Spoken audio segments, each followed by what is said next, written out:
It's funny, I got into making honey by accident, really. I planted 5 or 6 passion fruit vines, and they were huge.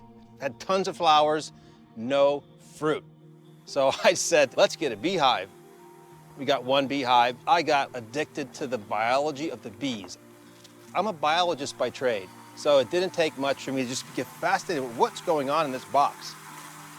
A year later, we had 40 hives, and we had a lot of honey, so we started selling it to our local grocery stores. I never in a million years thought that I'd be living in Hawaii owning an organic honey company. I never took a single beekeeping class in my life. I just figured it out.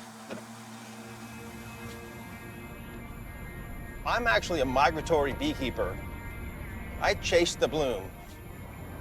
We don't just leave our bees in one place and just expect them to do well. We make sure that we're always making honey. Once one bloom is dried up, we find another part of the island that's got a different species of plant that's blooming, and we move them over there. There are many varieties of honey all over the world. Most of the honey you buy in the supermarket is a blend, because you put the bees in one place, they'll fly as far as 3 miles and collect nectar from every flower that they find.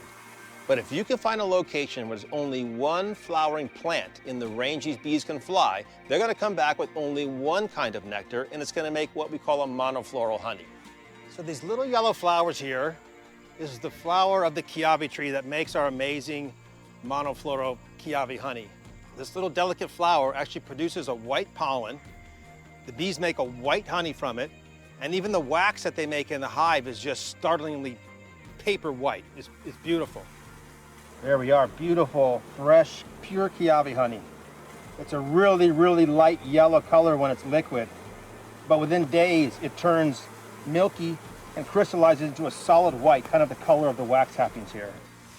The beauty about kiawe honey is that when it crystallizes, it's silky smooth and has a very delicate taste, very unlike any other honey. This is a very rare, very valuable variety of honey. I can't resist our own finished product. That honey in a jar with our label is just unbelievable.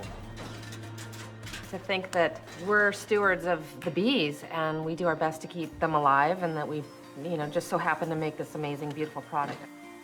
Words can't describe what it means to me. When I travel to some place in the world for a gourmet food show, and I let someone taste the honey and I watch their face, that's what it's all about.